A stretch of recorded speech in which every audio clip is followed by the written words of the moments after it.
परमात्मा पाप कर्म दंड को भी काट सकता है। अभी तक जिस भी संत व महापुरुष से मिले, उन्होंने यही बताया कि पाप कर्म फल भोगने से ही समाप्त होगा। वो प्रभु कौन है जो पाप कर्म को काट देता है, वो काल के बंधन से छुड़वा देता है। उसका क्या नाम है, पूजा की विधि क्या है? कृपया अवश्य सुनिए जगत गुरु तत्वदर्शी संत रामपाल जी महाराज के अमृत वचन। अब क्या कहते हैं धर्मदास, जब मैं अपने पुत्र योग संतान उर्फ जोगजीत का रूप बनाकर आया, इसलिए कि देखा मैंने उस प्यारी आत्माओं का, कोई गधा बना रखा है, कोई गधी बना रखी, कितना सुंदर शरीर था सतलोक में आपका। जब धर्मदास को ज्ञान हुआ ना, जब ने कहा था मेरे हंसा भाई तू हंस रूप था, जब तू आया अपना स्वरूप बोल, मैं बोला तो ताते जीव कहा मेरे हंसा भाई तू तो परमात्मा जैसा था, तेरा गुण ईश्वर जैसे गुण थे तेरे में। क्योंकि हमारा जो वास्तविक शरीर है ना, इसके अंदर ये सत्वर शरीर, अंदर कारण फिर महाकारण फिर कवल्य और ऐसे कई आवरण चढ़ाने के उपरांत वास्तविक शरीर अपना है अंदर, अब भी है वो। और जब ये भक्ति से सतज्ञान से ईश्वर की रजा से जब ये सारे कवर हमारे हट जाएंगे, खत्म हो जाएंगे, फिर वो वास्तविक रूप अपना जो कहते हो 16 सूर्य जितना तो तेज है अपना अंदर, 16 सूर्य जितना इतना सुंदर शरीर मनुष्य जैसा है, वो कभी विनाश में नहीं आता। और वह ना हमारे बेटे मरते ना बेटी मरती, सदा सुखी रहने वाला सतलोक है। अब ये क्या बताते सतलोकी में गाने वाले कहते ना तो वह भगवान, क्योंकि तो निराकार प्रभु सतपुरुष, और आप लीन हो जाएंगे उसमें तरह के भैया। जब वह भगवान है ही नहीं तो हम वहां क्या करेंगे जाकर भाई? जब वह परमात्मा आगे है ही नहीं तो हम क्या करेंगे वहां? जैसे मैं यहाँ बैठा हूँ सत्संग कर रहा हूँ, और कोई कहे भाई बड़ा बढ़िया सत्संग हो रहा है, वहाँ ऐसे ऐसे ग्राउंड है, कोई पूछा भाई गुरु जी है वहाँ, महाराज जी है ना? महाराज जी तो निराकार है, कौन आओगे यहाँ पे? कोई ना हो यहाँ पे। तो ऐसे जब परमात्मा वहाँ है ही नहीं तो हम क्या करेंगे वहां जाके? इसे अनाथ यहाँ पर, इसे वहां पर, फिर क्या फायदा वहां जाए? वह परमात्मा कबीर परमेश्वर मनुष्य जैसा है और हमारे सदृश है, और अपना भी मनुष्य जैसा ही शरीर वहां पर मानव सदृश होगा, इसलिए इसको पुरुष कहा। पुरुष क्यों कहा? क्योंकि वहां जाने के बाद हमारा केवल आत्म तत्व हो जाएगा और मानव सदृश शरीर रहेगा, कभी अजर अमर नहीं। यानी वही गुण आत्मा वही परमात्मा में मिलते जुलते काफी, लेकिन वो परमात्मा शक्तिशाली ज्यादा है, उसका करोड़ सूर्य मिला दे, करोड़ चंद्रमा, ऐसा एक रोमकूप का सूर्य तेज भी ज्यादा है उस परमेश्वर का, इसलिए थोड़ा सा आत्मा और परमात्मा में इतना अंतर है।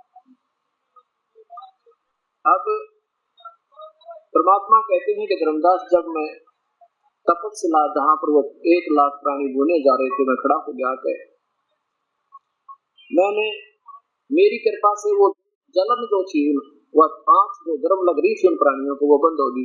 तपस्या तो जलती रहती है, जैसे आपने देखा होगा कांगड़ा में एक जवाहरलाल जी बोले वो आप लो जड़े जा, और वहां भी ऐसे ही वो काल का जाल है। तो वहां क्या हुआ कि मेरे जाते ही वो जितने भी प्राणी वहां तड़प रहे थे, क्या करता है ये काल? जैसे सारे जीवन में कोई खट्टे मीठे पदार्थ, सुल्फा सिक्की अफीम खाकर और जो भी नाना प्रकार के चटपटे भोजन खाते हैं, तो इसका एक तत्व इस स्थूल शरीर पोषण के उपरांत सूक्ष्म शरीर के ऊपर लिप्त हो जाता, जमा हो जाता, बहुत बुरी सफंज की तरह, और उसको ये 1 लाख प्राणियों का माल वहां उस गंध ने निकालता है काल, और उसको ये तो तड़प रहे होते बुरी तरह, आवाज मतलब बेहोश हो जाते हैं तड़प तड़प कर, और काफी देर को समय निहित किया, उसके बाद वो सब अपना माल छोड़ के और वो फिर कर्माधार पर जो के तो धर्मराज के पास आ जाते हैं, और उस माल में फिर वो काल खाया करे। ऐसे 1 लाख प्राणियों का रोज आहार करता है। जीव मरता नहीं है, लेकिन मरने से भी कुंडी दुर्गति। फिर गदेर को देखा महावीर जैन जी का जीवन, और आप जो साधना करे तो साधना नहीं कर सकते उस महापुरुष जैसे जो आज से कब प्रारंभ की होगी उसने। अब क्या है दास का कहने का कि कभी परमात्मा बता रहे कि मैं जब वहां पर खड़ा हुआ ना, मेरी कृपा से वो जलन बंद होगी, सब जीव बैठ गए तपस्या के ऊपर, नो उनको कोई दर्द नहीं हो रहा था। तो मेरे से कहने लगे हे परमेश्वर, हम कौन से कर्म का दुख भोग रहे हैं? उन्हें सोचा ये भगवान होगा जो हमने हमारा जो सही मान लेकर ये दुख, क्योंकि यहाँ कर्म के दुख ने सब माने, विद्वान पुरुष तो सब मानते भी कर्म का दंड है। तो कहने लगे प्रभु हमें कौन से कर्म का दंड है ये जो हम इसकी बुरी तरह तड़प रहे हैं? तो परमात्मा बोले ये बिना भाग का दंड है भाई, तरह बिना कर्म का दंड है तुम्हें, ये वो दंड है तुम मेरे से बिछुड़ कर आए थे, इस काल के ऊपर आसक्त हुए थे, ये दंड है बेटा तुम्हें, यो नहीं ये सारा दंड ही इस कारण से। फिर सारी कथा सुनाई परमेश्वर ने, बेटा तुम मेरे पास रहा करते, अरे देख लो जिसको तुम अव्यक्त कहा करते ना, निराकार है निराकार है, अब दिखाऊंगा तुझे तुम्हारा निराकार भगवान तुम्हें खाने के लिए आओगा। और उसमें कहते हैं कि देखो बेटा तुम कितनी साधना करते थे, आप कौन थे मध्यवेदी, आप कौन थे मैं त्रिवेदी, और तू कौन था मैं चतुर्वेदी, और मैं गीता का पाठ करने वाला, मैं वेदों का ज्ञाता, मैं धर्म क्रिया करता, मैं ऐसे करता था, मैं वो पूजा करता था, मैं तो दूसरे किसी का बुरा नहीं किया, और फिर भी आप यहाँ क्यों आए? अब पता नहीं भगवान, तब सारी कहानी बताई बेटा, केवल इस उद्देश्य के लिए इसने सब ये जंजाल फैला रखा, अपने तीनों पुत्रों के द्वारा ब्रह्मा शरीर बनवावे विषय वासना पैदा करके, और विष्णु जी सती थी रखा आपकी यहाँ पर एक दूसरे में मोह ममता फंसा के अंतिम सांस तक यही मर जावे, इनको कोई चिंता दूसरी सोच नहीं। और शिव जी संहार करके 1 लाख रोज यहाँ भेज देता बेटा। तब वो कहते हैं परमात्मा हमने तो निराकार मान के इसी की भक्ति की थी, वेद पुराण क्या समझाई, और इन्होंने सब इसी निराकार की तरफ संकेत किया। परमात्मा बोले भाई तुमने वेद ना समझ में आई, तुम्हारे वेद को साकार बताते, पर तुम्हारे जो संतों ने ऋषियों ने जो सोचा वो गलत सोच कर अपनी थ्योरी बनाकर निराकार सिद्ध कर लिया, वो निराकार नहीं अब दिखाऊंगा तुम्हें, वो साकार में है। तब वो कहने लगे सभी पुरानी परमात्मा हमने छोटू वाले हम जिंदगी भर मोह नहीं करें इस काल के लोग की तरफ। कहने लगे बेटा ऐसे नहीं कर सकता मैं, हमारा एक संविधान है कि आप जो है नीचे जाओ, जब का मानव शरीर मिले ना तुम्हें, तब मेरा कोई संत मिल जाए या मैं आऊं और ये सत्ज्ञान आपके सामने होगा, सबसे न्यारा होगा और बिल्कुल यथार्थ होगा, सब शास्त्रों पे आधार होगा। जब मेरा कोई संत मिल जाए उससे तुम उपदेश ले लेना, और वो जैसे बता बेटा भक्ति करना, और फिर मैं जानू ये काल जाने बेटा अपनी भक्ति करवा कर तुमने फिर वापस ला सकता हूँ, तुम बहुत ऋणी होगे उसके। ऐसे नहीं, जब तुम जाए धरो नर देहा तब तुम करना मम सत्य शब्द सनेहा, मेरे सत्य शब्द पे तो सच्चे नाम पर पूरा विश्वास करके जाग करना जो मैं तुम्हें ले आऊंगा। तब उन्होंने कहा है परमात्मा अब के नहीं बोलेंगे। कबीर साहब बोले वहां तो तुम वकील बन जाते हो उस काल दूत के, इस काल के विज्ञान पर गलती इन दूतों के संदेश वाहकों के, और मेरी एक नहीं सुनते बेटा। मैं बोले जी दोनों कान पकड़ लिए, एक आपका कोई संत मिल गया तो जनते सीधे ही पकड़ लेंगे और चरणों में पड़े रहेंगे। कबीर साहब बोले देखो वो आ गया वो काल जिसको तुम निराकार बताते थे।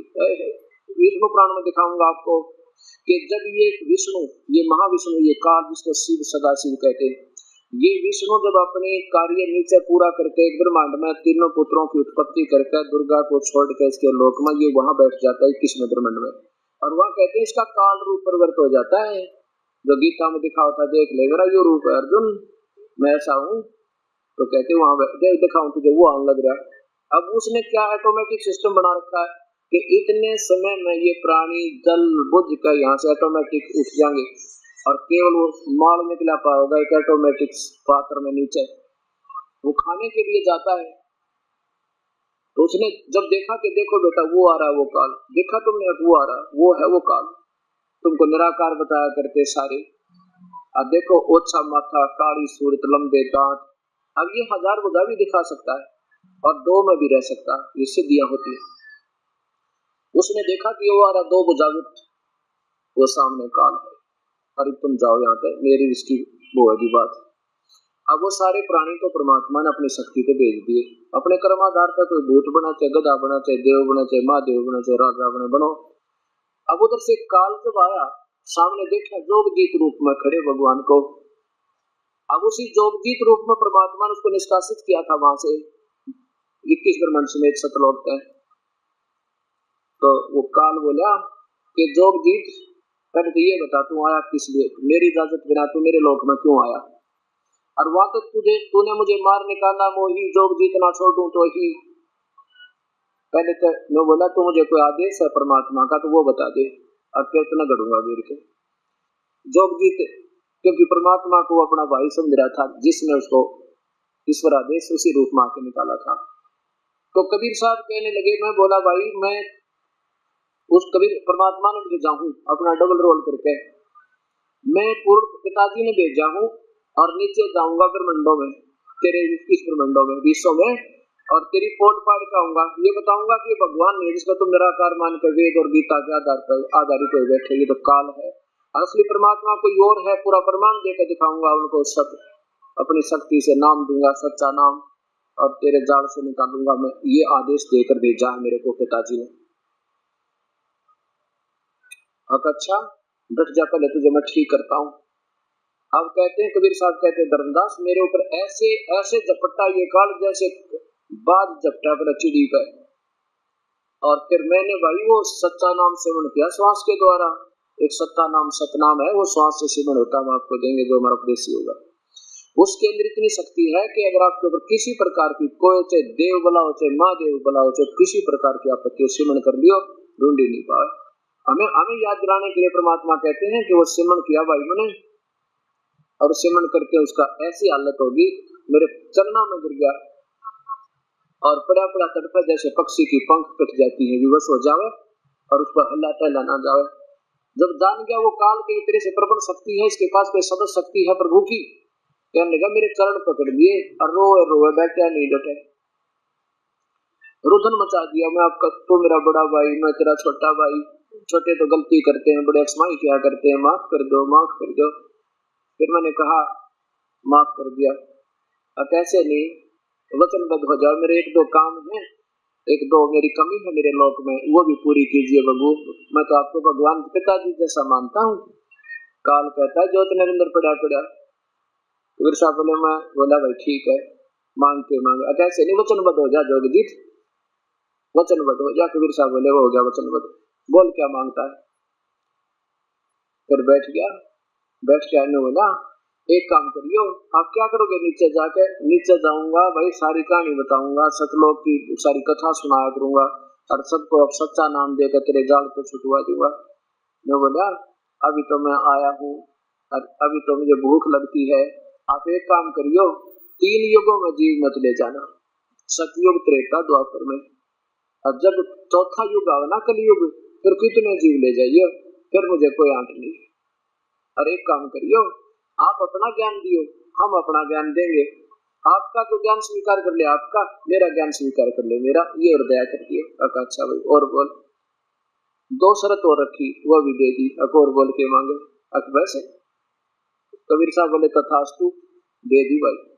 आपके मन में ये शंका होगी कि भगवान जाने जान थे तो उसको 3 युगों में राहत क्यों दे दी, थोड़े जीव ले जाने की और चौथे युग में गणे ले जाने की।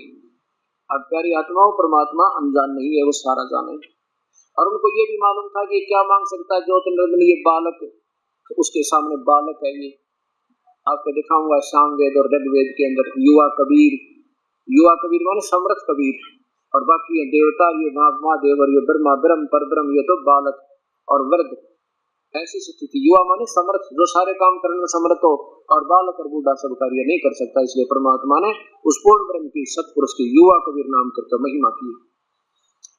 तो कबीर साहब को मालूम था ये क्या मांगेगा कि 3 युगों में जीव ये भक्ति नहीं करे सतलोक की। क्यों नहीं करे कि सतयुग में इतना सुख हो इस प्राणी को, लाखों वर्ष की उम्र होती है, और पत्नी से पहले पति नहीं मरे और बाप से पहले बेटा नहीं मरे, और बड़े स्वस्थ शरीर, बड़ा शुद्ध वातावरण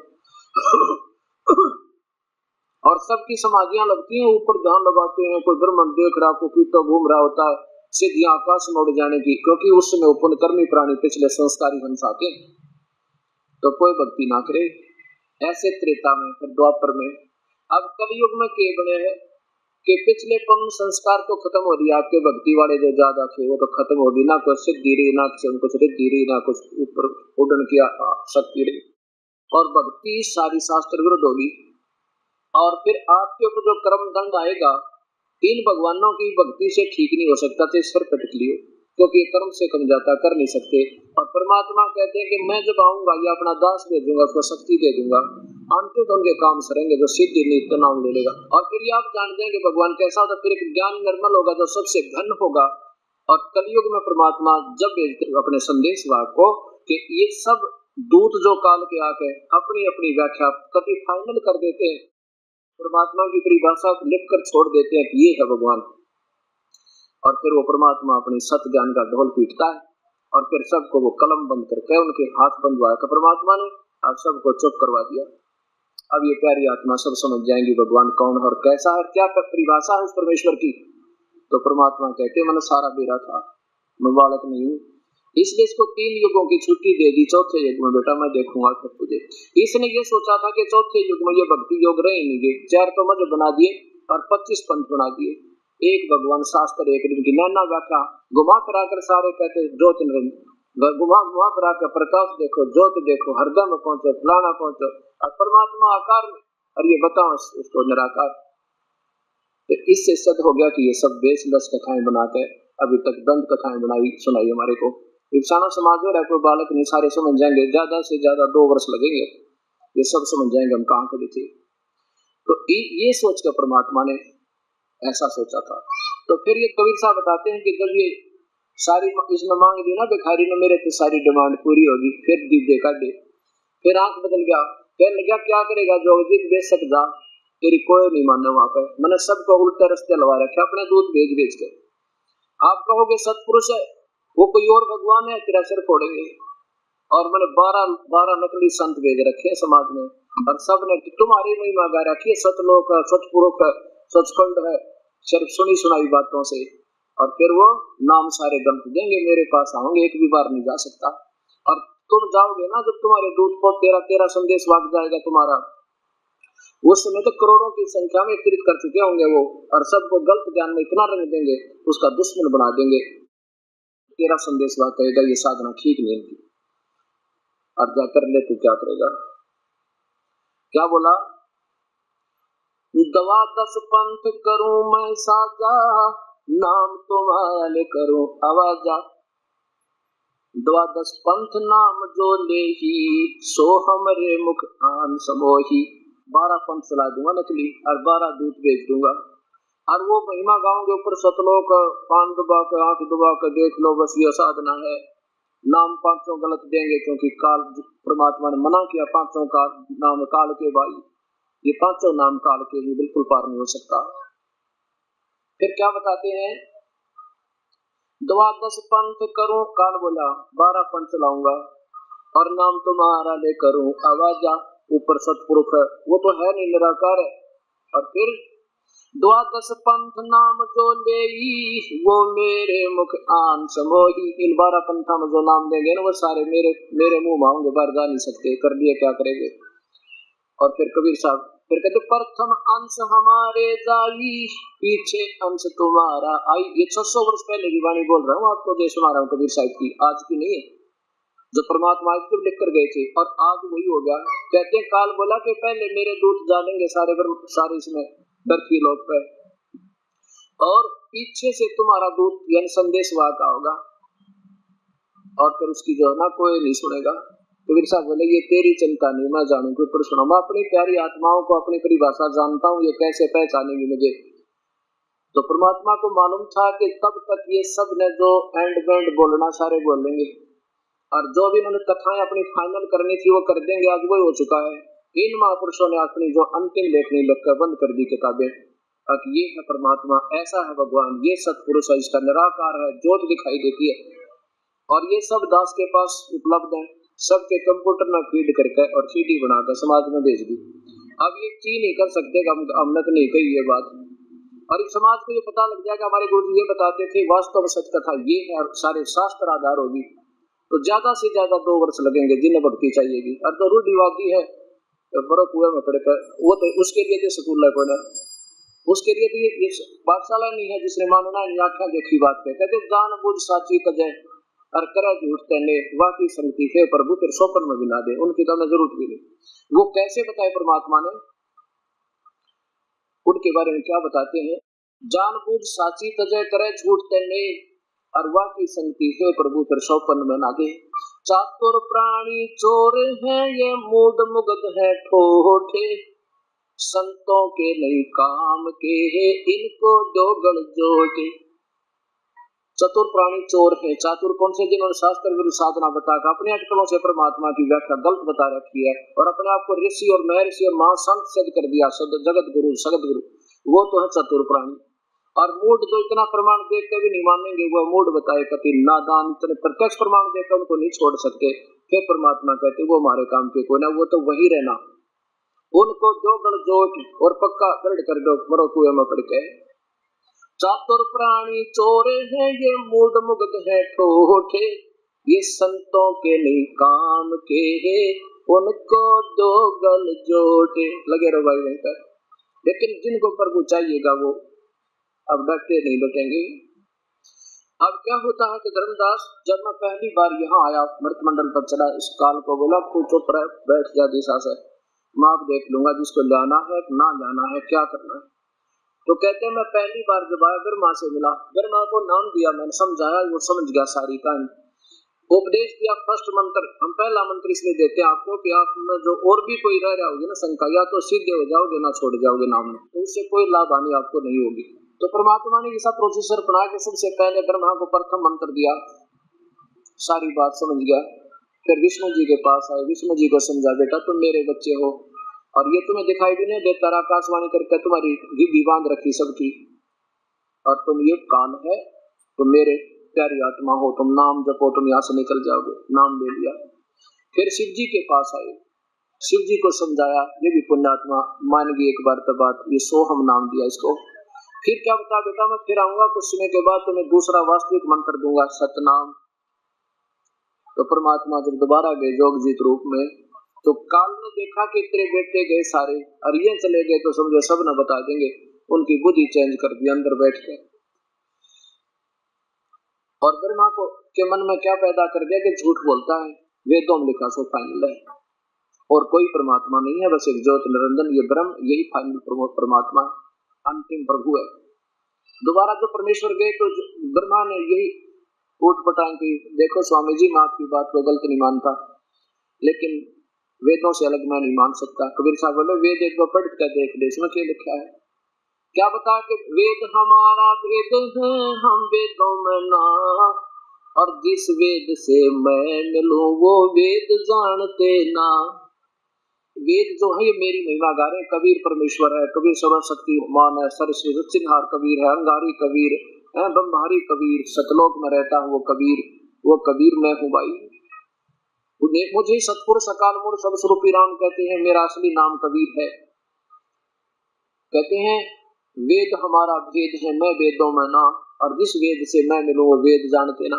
वेदों में क्या है कि ब्रह्म की तो पूजा की विधि है, बस ओम नाम का जाप और 500 यज्ञ, और उसके बाद महिमा गाई है पूरे परमात्मा की। पूर्ण ब्रह्म कोई और है, उसका नाम कबीर है, वो सब सृष्टि रचनहार, वो पूजा के योग्य है। हमारी पूजा पूरी नहीं है, हमारी पूजा भी अच्छी नहीं है, लेकिन समझने वाले के बाद ये पांचवा जो वेद है, जो दास समझा रहा आपको, ये इसमें हो सारी विधि प्रभु के पाने की। ये पांचवा वेद इनके पास काल ने दिया नहीं, इसने गुप्त कर दिया।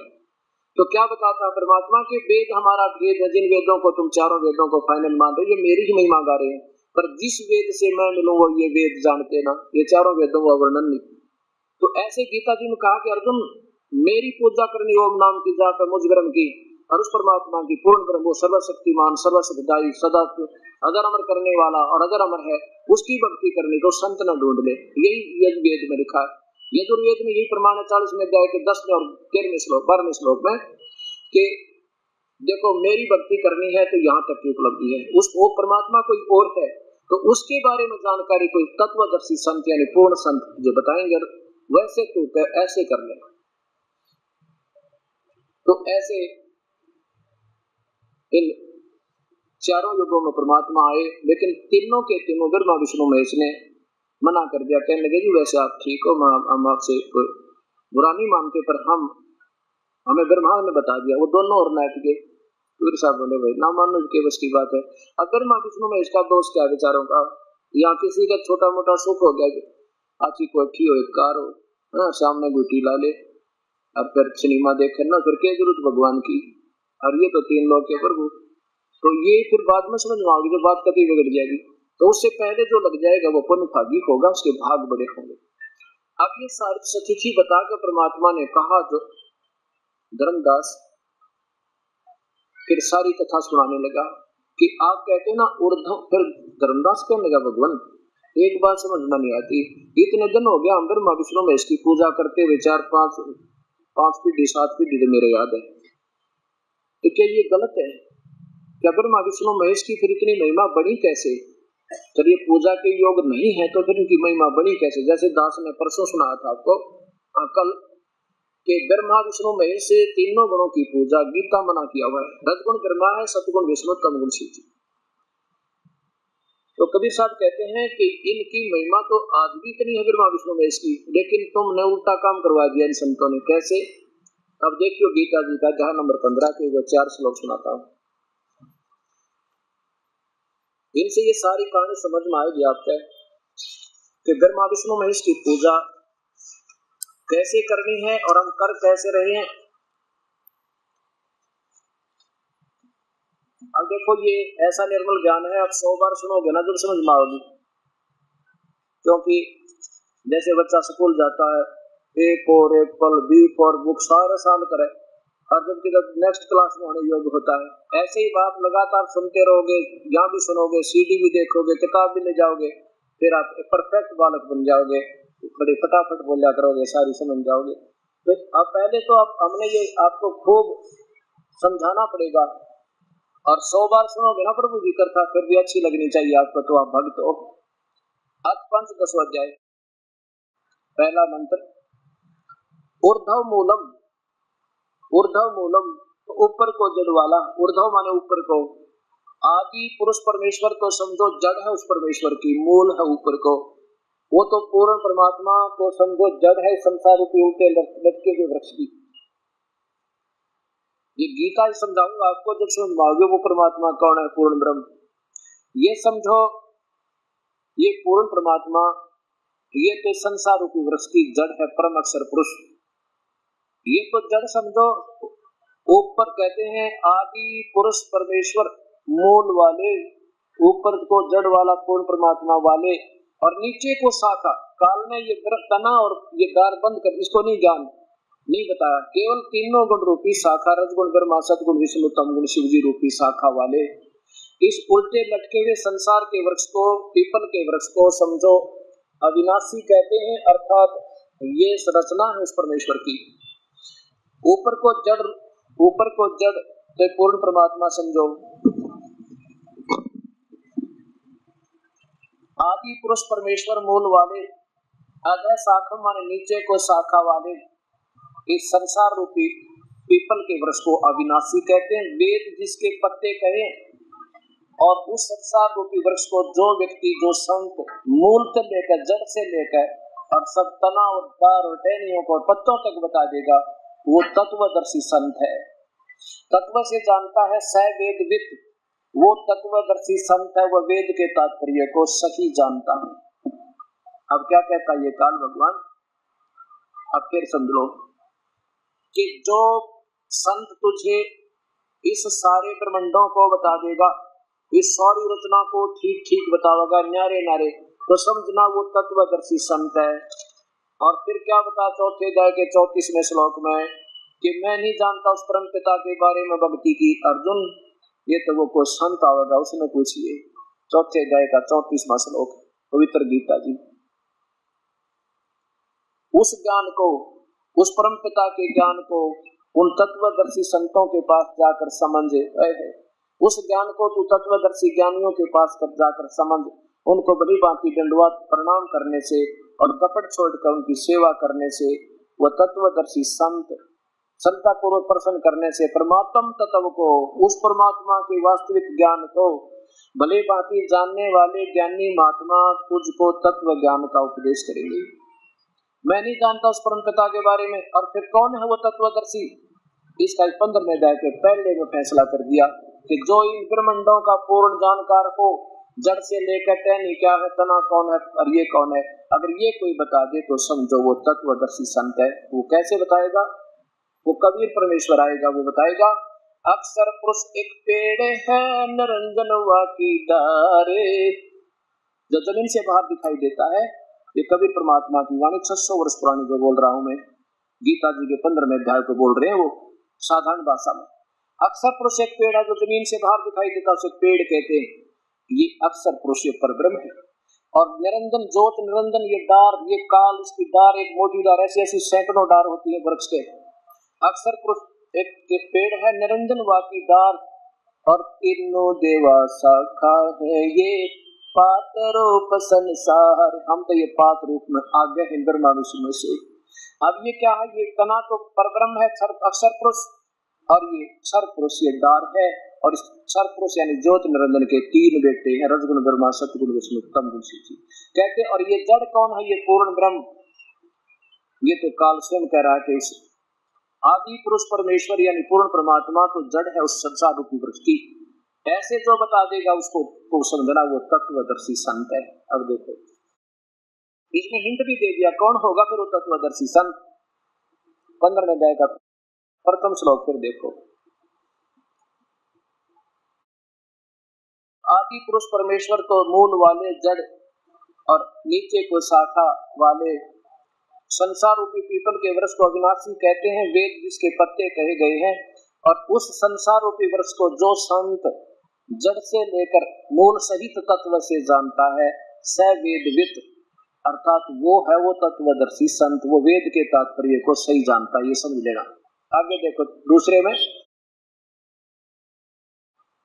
अब ये उस संसार रूपी वृक्ष की तीनों गुण रूपी रजगुण ब्रह्मा सतगुण विष्णु तम गुण शिव जी रूपी शाखा, ये जल से बड़ी हुई नहीं, ये इसकी इनकी अपनी सोच है। वो विषय पर वाला शाखा, विषय पर वाला शाखा, विषय विकारों की ये शाखाएं, ये तो नीचे को इस तीनों लोकों में और इस मनुष्य फैली है, और मनुष्य लोक में इस पृथ्वी लोक में कर्मा के बंधन में ये बांधे तुमको, ये पार नहीं होने देते ब्रह्मा विष्णु में इस तक की साधना वाले, ये कभी पार नहीं हो सकते। आगे देखो तीसरे में क्या कहा कि देखो उस संसार वृक्ष का स्वरूप जैसा कहा है वैसा यहाँ विचार काल में नहीं है कि मैं तुझे बता रहा हूँ ना, मैं नहीं जानता उस परम पिता के बारे में पूरे ब्रह्मांडों का। मैं तेरे और मेरे डिस्कशन में ये गीता की चर्चा में भाई मैं नहीं बता पा रहा पूरा, वो तो संत बताओगा। यहाँ वैसा नहीं पाया जाता क्योंकि न तो इसका आदि है और न इसका अंत और न इसकी अच्छी प्रकार की स्थिति है। इसलिए इस सुविरड मूलम, सुविरड मूल, अति दृढ़ मूल, यदि इसको भूल जाओ, अति दृढ़ मूल वाले संसार रूपी पीपल के वृक्ष को दृढ़ वैराग्य रूपी शस्त्र द्वारा काट कर, यानी उस सत्ज्ञान रूपी हथियार द्वारा काटा जा सके, इसको सुलझाया जा सके, समझा जा सके, वो तरीका और कोई नहीं। वो सत्ज्ञान से समझोगे भाई, इसने हथियार रूप से काटोगे। आगे देखो चौथे में कमाल कर दिया है, 15वें अध्याय का चौथे श्लोक में क्या कह दिया भगवान ब्रह्म ने कि भाई उसके पश्चात जब तुझे कोई भाग जग जा वो आ जाए संत बताने वाला उस परम पिता की रजाते हैं, उसके पश्चात उस परम पद रूप परमेश्वर को गली बाती खोजना चाहिए जिसमें गए हुए फिर लौटकर संसार में नहीं आते, अर्थात फिर उनका जन्म मृत्यु कभी नहीं होता, और जिस परमेश्वर से सारे ब्रह्मांडों की रचना हुई है, पुरातन संसार रूपी वृक्ष की प्रवृत्ति विस्तार को प्राप्त हुई है, और उसी आदि पुरुष नारायण की मैं शरण हूँ। गीता बोलने वाला भगवान कह रहा है मैं भी उसके अधीन हूँ, वो मेरा मालिक है, मैं उसका भिखारी हूँ, मैं उसके अधीन हूँ। इस प्रकार दृढ़ निश्चय करके उसी की परपदे माने पूजा करो। अब निधि ध्यान जो भी हो तो दास बताओगा कैसे भक्ति करनी, इनको क्या मिला, ये तो ठीक है सरलार्थ कर रहे हैं अपने हिसाब से। अब क्या बताया कि फिर देखो अर्जुन, फिर तेरे भाग जाग जाओ तत्वदर्शी संत मिल जाए, फिर देर मत करना।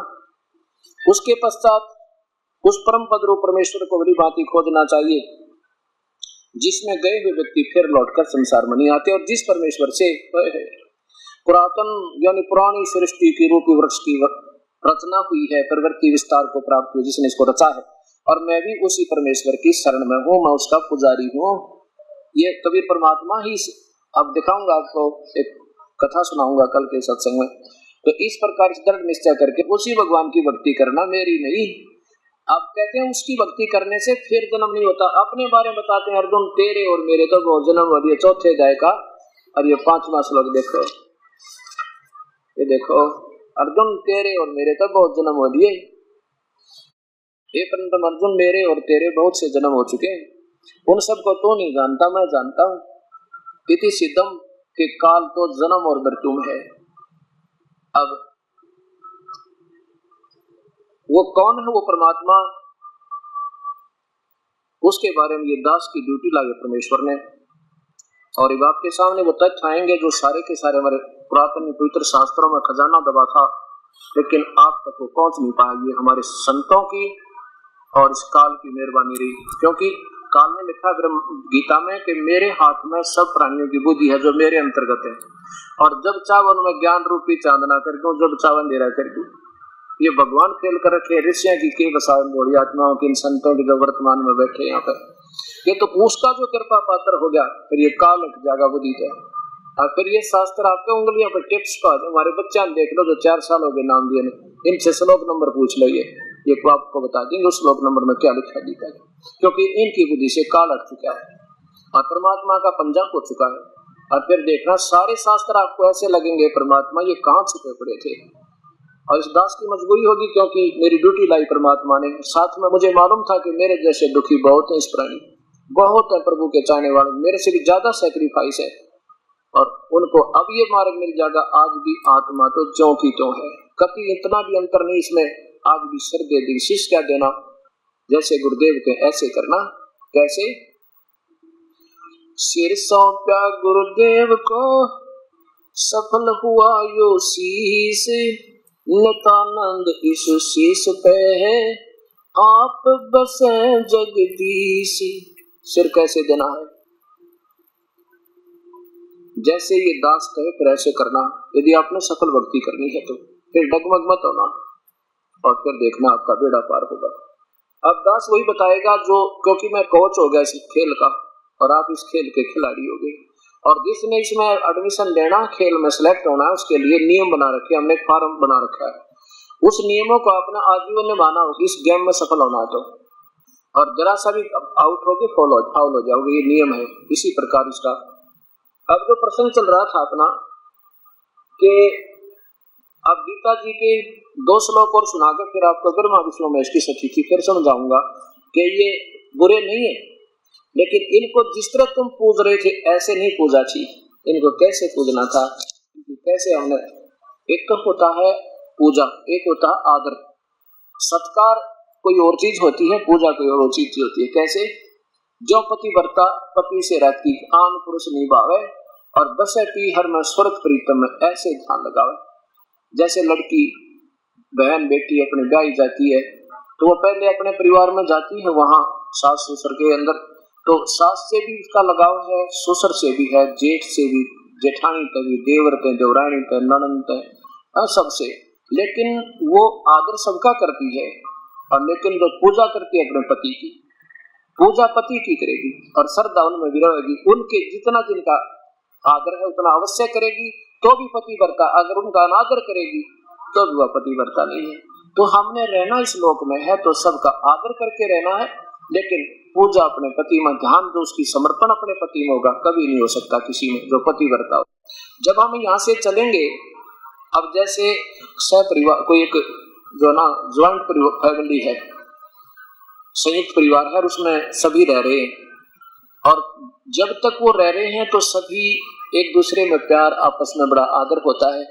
और जब वो न्यारे होते हैं ना, अलग होते हैं, तो वह लड़की, वह पत्नी उसके अपने पति के साथ चली जाएगी और सारे समाज में ठाक है, उनकी तरफ नहीं देखेगी, लेकिन फिर भी अनादरणीय नहीं है उसकी दृष्टि में। ऐसे जब हम यहाँ से चलेंगे और नहीं जब तक जाएंगे तो हमारा ये ज्वाइंट परिवार है, फिर इन काल से अलग हो जाएंगे, अपने अपने घर में चले जाएंगे, तो फिर भी बुराई इनके प्रति दोष कती नहीं, लेकिन हमारी श्रद्धा उसमें ऐसी रहेगी जैसे उस लड़की के अपने पति में, अपने पति के साथ चली जाएगी, फिर दूसरा का नहीं देखा को ना। ऐसे हम अपने परम पिता के साथ सतलोक चले जाएंगे। तब तक हम यारा ज्वाइंट फैमिली है, चाहे हिंदू है, चाहे मुसलमान, सिख या ईसाई, चाहे ब्रह्मा, चाहे विष्णु, चाहे शिव, ये हमारे आदरणीय है। एक दूसरे का शिष्टाचार हमें निभाए रखना पड़ेगा अंतिम श्वास तक। तब भी हम भगत है ना, तो अभगत हो जाएंगे, हमारे अंदर द्वितीय भाव आ जाएगा, फिर भी प्रभु हमें पसंद नहीं करेगा। ये देखिएगा, अब वो पतिव्रता सास के लड़ा पति ने क्यों करवाएगी, कति नहीं, प्यार उसको भी देना पड़ेगा, अच्छी लगेगी सबके साथ, तो कलह का कारण बन जाएगी। श्रीमद् भगवत गीता, गीता प्रेस गोरखपुर से प्रकाशित 15वां अध्याय फिर देखिएगा, और फिर आज का सत्संग इस तरह समापन होगा। नीचे देखिए 16वां श्लोक, क्या बताया है कि इस संसार में, इस कौन से संसार में, इन 2 लोकों में, ये देखिएगा द्वौ इमौ लोके पुरुषौ। अब ये दो लोक है, एक तो ये ब्रह्म का ज्योत निरंजन के 21 ब्रह्मांड, ये काल लोक और ये परब्रह्म का लोक, ये कुल मिलाकर भी लोक कहलाता सारा। इन दोनों लोकों में दो भगवान हैं, ये क्षर पुरुष, ये तो ज्योत निरंजन शीघ्र नाशवान, इसके साधक भी नाशवान, और ये अक्षर पुरुष। अब इस अक्षर पुरुष के जो साधक हैं वो इनसे ज्यादा लंबी आयु यहाँ बनी हुई है, और ये परब्रह्म भी इस ज्योत निरंजन से ज्यादा लंबी आयु का यानी ज्यादा स्थायी है, लेकिन है फिर भी दोनों नाशवान। वास्तव में ये तीसरा परमात्मा, ये देखो उत्तम पुरुषत्व अन्य, ये है वो परमात्मा जो वास्तव में अविनाशी है। इस द्वौ पुरुषौ इमो लोके, इन दोनों लोकों में दो भगवान, क्षर पुरुष और अक्षर पुरुष। क्षर पुरुष से नाशवान भगवान ज्योत निरंजन ब्रह्म, और कुछ इससे अविनाशी ये पर ब्रह्म ज्यादा स्थायी, और लेकिन उत्तम पुरुषत्व अन्य, वो वास्तव में तीसरा भगवान जो वास्तव पुरुषोत्तम है ना अविनाशी, वो तो इन दोनों से भी न्यारा है। अब सुनना गीता जी को, इस पवित्र शास्त्र को। अब 15वें अध्याय का 16वां श्लोक देखिए, मंत्र द्वौ इमौ पुरुषौ लोके, इन दोनों लोकों में दो भगवान हैं, क्षर पुरुष और अक्षर पुरुष। ये पुरुष जो ना यहाँ संस्कृत में दोनों के साथ लगता है, क्षर पुरुष और अक्षर पुरुष, ये दो भगवान हैं। क्षर पुरुष तो समझो जैसे इतना नाशवान, क्षर पुरुष नाशवान ब्रह्म। जैसे एक चीनी का कप होता है, चीनी का कप ऐसा होता है, आपको पता चाहे पीते हो, आपको मालूम है कि हाथ से छूटे और गिरते टूटे और टूटते फूटे, अब गिरते टूटे।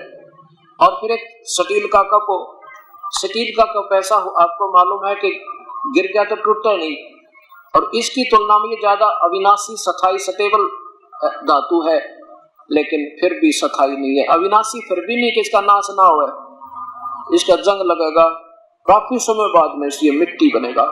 लेकिन तीसरी जो धातु सोना समझो, जिसका अस्तित्व समाप्त नहीं होता। ऐसे समझाएं तीनों भगवानों के तीन ही स्थिति को, जब आपको पता लगेगा। अब देखिएगा पवित्र गीता जी, और यहाँ पर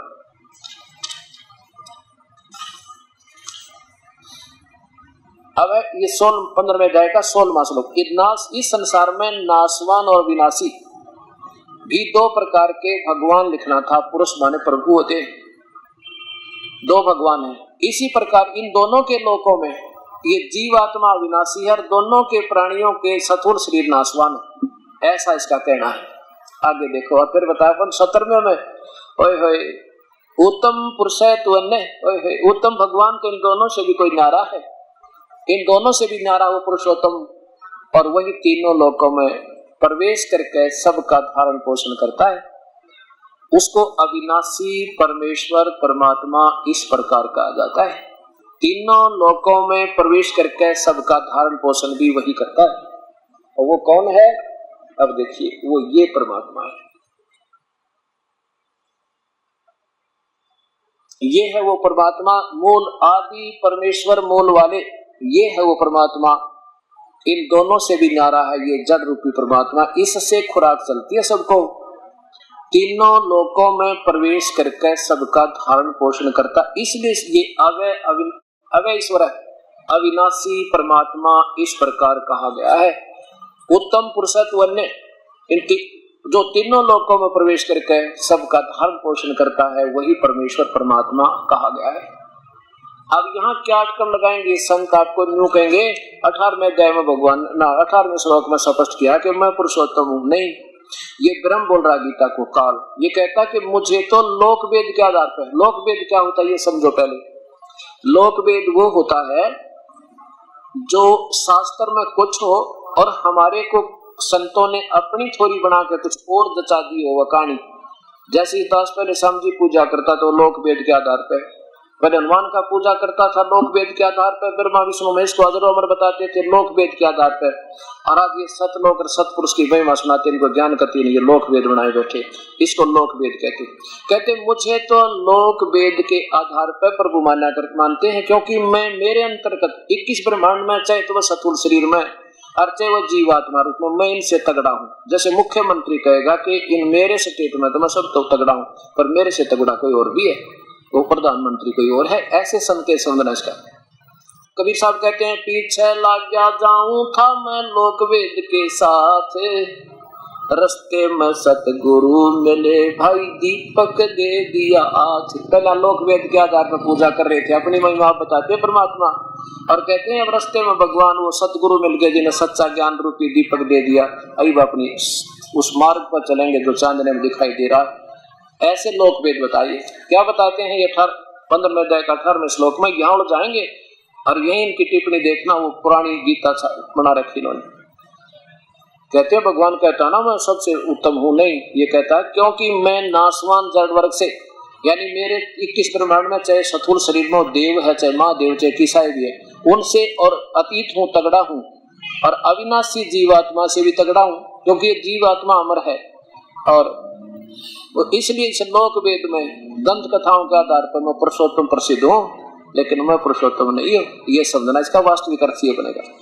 अब क्या बताया कि तीनों गुणों की रजगुण ब्रह्मा, सतगुण विष्णु, तमगुण शिव जी की पूजा कौन करते हैं? मूर्ख लोग, नादान, कति बेबुद्धि के, अल्प बुद्धि वाले। क्यों कहा? अब देखना, अब मान लीजिए कोई पौधा लाओगे आम का, उसको कैसे बीजा जाएगा? आप ऐसे बीजोगे, समझदारी होगी, ऐसे बीजेंगे हम तो बिल्कुल ठीक है, कोई शंका नहीं। गमले में लगाएंगे या जमीन में गाड़ेंगे और पूजा तो करेंगे इस जड़ की, और फल लगेंगे ब्रह्मा विष्णु में इसके। अब फल तो ये टहन ही देंगे और कोई दे ही नहीं सकता क्योंकि हम तो यहाँ आगे हैं इनते। अब ये बताया एक कैसा दे सब सद, ये सब साधे सब जावे। ये सब साध रहे हम ऐसे कर रहे पूजा, ब्रह्मा विष्णु महेश की भी, पितर की भी, श्रद्धा की भी, बरली भी, गुड़गामा वाली भी, बनभौरी वाली भी, आस पास गांव वाला बाबा भी। अब ये पूज रहे, आपने पौधे को उल्टा ठोक रखा, उल्टी जड़ तो छोड़ दी और टहनी पूजन लगे। क्या बताते हैं? एक साध है सब सद है और सब साध सब जावे, माली सींचे मूल को भाई फिर फले फुले गावी। इस एक के साधन पर सब सद गए और इस पूजा से हम सब व्यर्थ हो गए। अब हमने इसलिए गीता में बताया कि जो राक्षस स्वभाव का धारण किया, इनमें कुछ होना जाना तय नहीं। अब जो पूजा आप कर रहे हो ना अभी तक, जिन महापुरुषों की आड़ लेकर चाहे किससे की भी, आपको ना कोई काम सर है, और जब दाब पड़ेगी ना आपके कर्म के दंड की, आपको कोई लाभ नहीं होगा, अंत में आप नास्तिक हो जाओगे। एक भगत जी कहने लगा, अब आपको जिंदा जागता उदाहरण दिखाता हूँ। हम एक जगह सत्संग कर रहे थे, वहां एक भक्त का दान पात्र में एक पत्र मिला। उसने क्या बताया, अब आपके आगे पढ़ कर सुना दूं। अब जब तक हमें परम संत नहीं मिलेंगे तब तक हम अपनी अपनी अटकलों में अटके रहेंगे।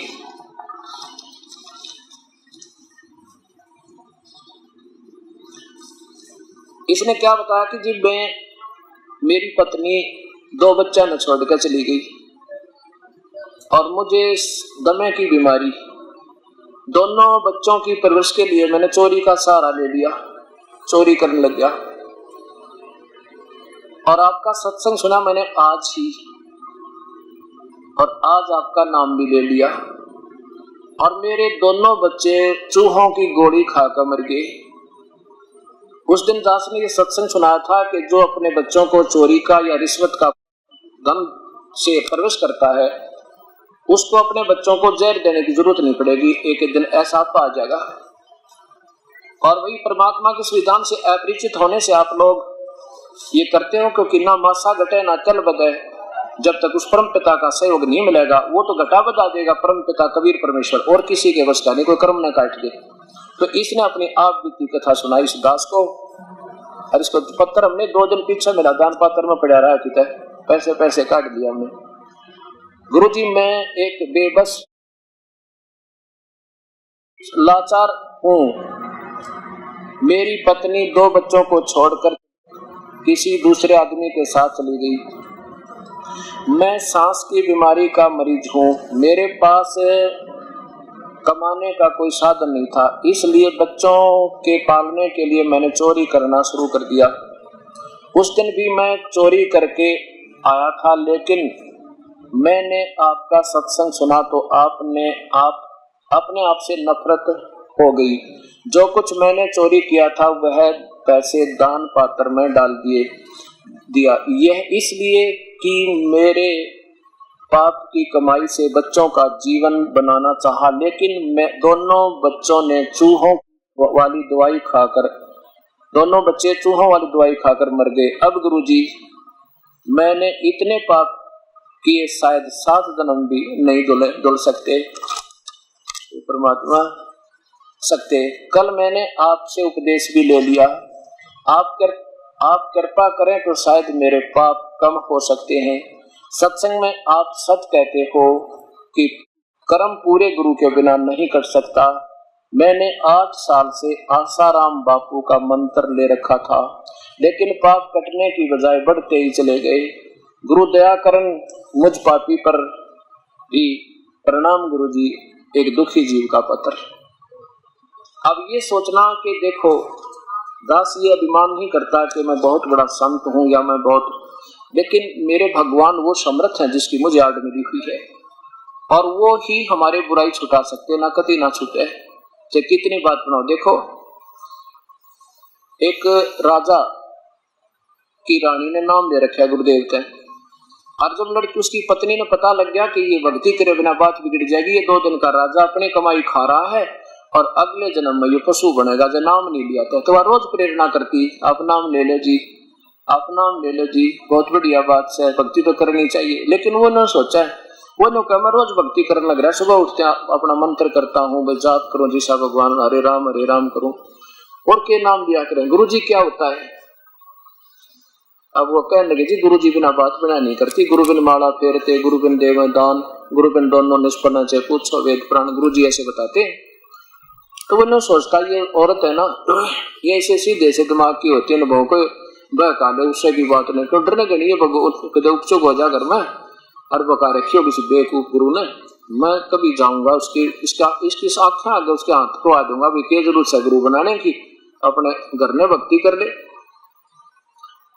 जब उसने काफी कहा तो एक दिन कहने लगा मैं चलूंगा तो आपके गुरुदेव से मैं बात करूंगा, तो मेरी शंका का समाधान कर देंगे तो मैं नाम ले लूंगा। अच्छा जी चलिए, पर बोलिए ढंगते वहां पर गुरु जी का आगे उल्ट सुल्ट मत बोलिए, अपना मैं ठीक बोलूंगा। अब राजा जी आगे, रानी ने कहा गुरुदेव आज तो ये भगत जी भी आगे हैं और आपसे 2 बात करेंगे फिर नाम लेंगे। अच्छा बेटी कोई बात ना, चाहे 100 बात कर लो, नाम ले लो किसी प्रकार। राजा कहने लगा महाराज जी एक बात बता, आप क्यों गुमराह क्या करते हो इन बूढ़ी आत्माओं को? क्या आप नाम गुरु के बिना नहीं लिया जाता? क्या गुरु बनाना ज्यादा जरूरी है? भक्ति तो घर भी कर सकते हैं हम, वैसे भी तो राम का नाम ले सकते हैं, भगवान का याद कर सकते हैं। अब गुरु जी ने सोचा आज तो ये कति नाराज होकर है, और जब मैं इसको समझाना चाहूंगा कति उल्टा पड़ेगा, मानने को नहीं। फिर राजा भाई ना तो ये सुना नहीं करते राजा लोग। कहने लगे महाराज जी मैं आज तो इतना व्यस्त हूँ, संगत ज्यादा है, आपकी प्रश्न का उत्तर आज नहीं दे सकता, मैं कभी आपके घर आऊंगा, वहाँ प्रेम तो बतलावांगे काफी देर तक। राजा ने सोची और बढ़िया, रानी के सामने इसने फेल कर दूंगा, और यार पीछा छोड़ देगी उड़ा जाना, वो तो मानती ना। गुरुजी ने समय नियत कर दिया जी उस दिन आऊंगा मैं, चले गए। अब रानी ने सब मंत्रियों से कह दिया मेरे गुरुजी आओ तो आदर के साथ अंदर ले आना। अच्छा जी। अब राजा बैठा अपने राजगद्दी पे, गुरुजी पहुंच गए, सबने आदर के साथ अंदर ले गए। अब वहां पहुंच कर ऋषि ने कहा संत जी ने, वहां खड़े थे बॉडीगार्ड राजा के, उनसे कहा कि इसको अरेस्ट करो। राजा की तरफ संकेत करता है, उनको आदेश देता है कि इसको अरेस्ट करो। किसको? राजा की तरफ संकेत करता है। अब 2-3 बार कहा तो राजा उसके मुंह का नहीं देखा कि वो अच्छा बेवकूफ संत मुझे अरेस्ट करा। तब राजा ने बोला कि इसका दिमाग खराब हो गया दिखा है। राजा बोला कि अरेस्ट करो इसे। उन सैनिकों से कहने की देरी थी, पूरा वाक्य नहीं हुआ था, इतना ऋषि जी पकड़कर 1 फुट उठा दिया जमीन तो ऊपर। इंतजार कर रहे हैं कि क्या कहे इसने, गढ़े या कि तो जेल में ठोके। इतने में रानी आएगी। रानी कहने लगी अब क्या कर रहे हो मेरे गुरुजी के साथ, ऐसी बदतमीजी क्या करते हैं, छोड़ो इनको।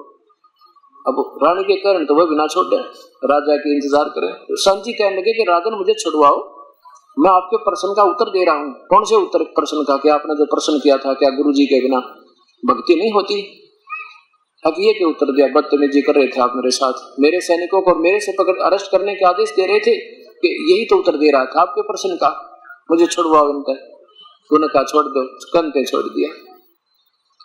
अब राजा ने संत ने क्या बताया कि देखो राजन, आपके पास सब शक्ति है और मेरे पास आपके राज वाली सब शक्ति नहीं, मैं उस परम पिता की शक्ति से युक्त हूँ, मेरे पास उस भगवान की शक्ति दी हुई है और आपको केवल राज की शक्ति है। मेरे पास उस भक्ति वाली मार्ग की शक्ति, शब्द शक्ति है, मेरी शब्द में इतनी शक्ति है जैसे मैंने वही शब्द कहे थे कि इसको अरेस्ट कर लो और ये टस से मस नहीं हुई आपके सैनिक, और वही शब्द आपने कहा था इसे अरेस्ट करो, 2 सेकंड में इसने मुझे पकड़ लिया और आपके कहते छोड़ दिया, और रानी भी कह रही थी तब भी ना छोड़ा। तो आपके शब्द में शक्ति है, मेरी शब्द में, जो मेरे शब्द में शक्ति है और मैं जो मंत्र दूंगा तुरंत काम करेगा। आपसे 100 बार कह लेना, किसी को चाहे नाम भी दे देना, ये नो के नो थारे कति काम नहीं करेंगे, दोषी और होगा। राजा चरणों में गिर गया। कहते हैं समझदार को संकेत बहुत होता है। तो ऐसे परमपिता परमात्मा की भक्ति प्यारी आत्माओं ऐसे बनेगी तो वो धर्मदास प्यारी आत्मा प्रभु के चरणों में गिर गए और भूल गया उस पुराने अधूरे गुरु ने और ले लिया नाम समृत का, उसका बेड़ा पार हुआ। बोलो सतगुरुदेव की जय। परमपिता परमात्मा पूर्ण ब्रह्म सारी सृष्टि के रचनहार कुल मालिक कबीर परमेश्वर की असीम कृपा से इस पवित्र नगरी जींद के अंदर ये प्रभु की अमर कथा सत्यनारायण कथा 16 अप्रैल सन 2004 को प्रारंभ हुई। आज इसका अंतिम दिवस है।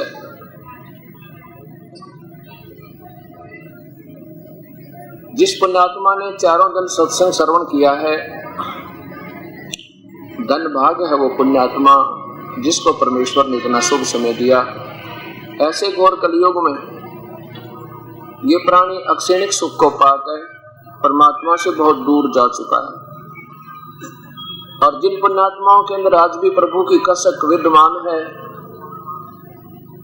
धन्य है उनके माता पिता जिनसे जन्म हुआ, धन्य है उनके शुभ संस्कार जिसके कारण परमात्मा उनके ऊपर मेहर बख्श रहा है। और ये युगों से छुपी हुई सच्चाई आज फिर पुण्यात्माओं के समक्ष इस दास के माध्यम से वो परम पिता अपनी प्यारी आत्माओं तक पहुंचा रहा है।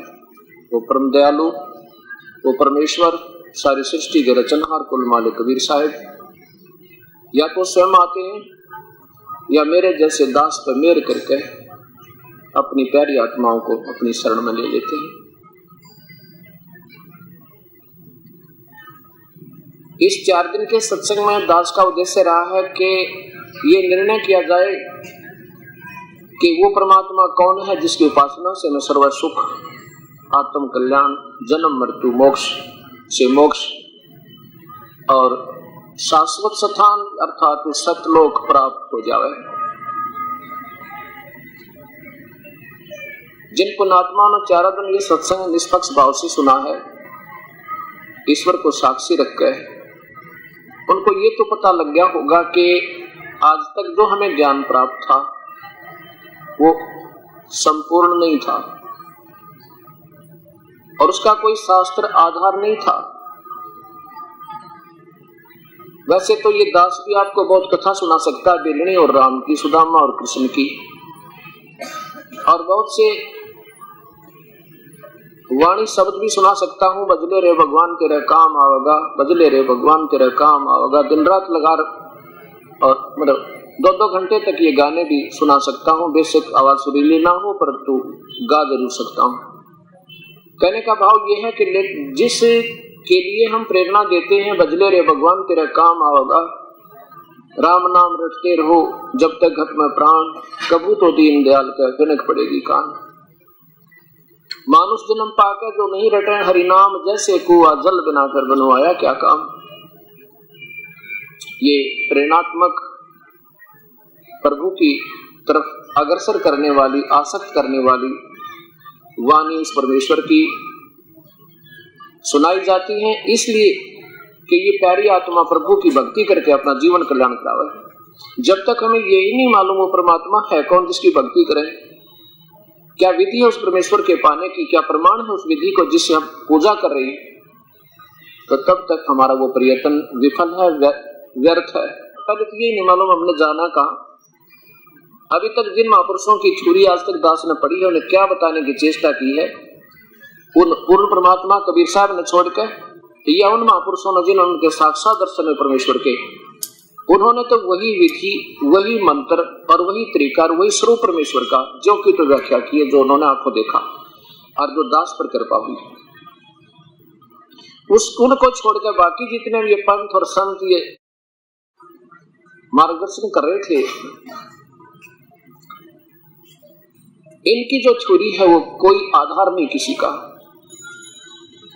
सबने घुमा फिराकर वही ला छोड़ा जहां पर उस ज्योत निरंजन के ऊपर, उस काल के ऊपर वो अव्यक्त है, कोई का वो व्यक्त है, कोई आकार कोई निराकार बतावे, और फिर आखिर में प्रकाश और रोशनी और धवन उसकी धुन सुनना अंतिम उपलब्धि। ये तो वही बात होगी, घुमा फिरा के और वही रहट वाला बैल, तेली वाला बैल बने हुए थे हम। अब हमने ये ज्ञान हो गया कि कौन है वो परमेश्वर जिसकी हम भक्ति करें, जिससे हमारा छुटकारा हुए। वो परमात्मा पूर्ण ब्रह्म है, उसका आकार है वो मानुष सदृश है। सभी परमेश्वरों की, सभी भगवानों की, सभी ईश्वरों का अपना अपना शरीर है और उनका तेज है। उनका शरीर हमारे जैसा काया नहीं है, ये 5 तत्वों की काया नहीं है, ये पूतला 5 तत्वों का स्नायु यानी नाड़ी से बना हुआ नहीं है। उस परमेश्वर का शरीर तेज पुंज का एक तत्व का है, और इन भगवानों का तत्व जो अन्य भगवान है इनका 9 तत्व का है। 9 तत्व उस एक माने सर्वशक्तिमान जो होता है वो एक तत्व का है, और बाकी इसमें मिलावट 9 और फिर नीचे आके 5 तत्व के हमारे शरीर है। और सबसे 1 नंबर का जो तत्व है वो नूर है, तेज का शरीर है, और उन 9 तत्व के शरीर का भी तेज है।